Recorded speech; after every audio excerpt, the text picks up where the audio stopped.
ప్రజాసేవకు ముందుకొచ్చే ప్రతి నాయకుడిని తాను ప్రజాప్రతినిధిగా చేస్తానని కేంద్ర మంత్రి బండి సంజయ్ అన్నారు. ఈరోజు కరీంనగర్లో బీజేపీ కార్యకర్తల సమావేశంలో ఆయన మాట్లాడుతూ ప్రతి బూత్ కమిటీ అధ్యక్షుడు స్థానిక ఎన్నికల్లో పోటీ చేయాలని పిలుపునిచ్చారు. తాను ప్రతి నాయకుడిని ప్రజాప్రతినిధిగా చేస్తానని హామీ ఇచ్చారు. ఇక ఓటుకు 7,000 ఇచ్చి కాంగ్రెస్ జూబ్లీ హిల్స్ ఉప ఎన్నికల్లో గెలిచిందని అన్నారు. మైనార్టీల ఓట్లను పెద్ద ఎత్తున డబ్బులిచ్చి కొన్నారని ఆరోపించారు.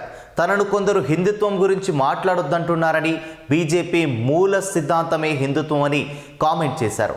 హిందువుల ఓటు బ్యాంకుతోనే హైదరాబాద్లో బీజేపీ బలపడిందని, తాను హిందువుల ఓటు బ్యాంకుతోనే ఎంపీగా గెలిచానన్నారు. నా నోటి నుండి హిందుత్వం మాట ఆగిపోతే అప్పుడే నా శ్వాస ఆగిపోతుంది అని బండి సంజయ్ భావోద్వేగంతో వ్యాఖ్యానించారు. ఒక్కటి గుర్తుంచుకోరన్నా, బండి సంజయ్ నోటు నుంచి హిందుత్వం ఆగిపోయిన రోజు నా శ్వాస ఆగిపోతుందన్న.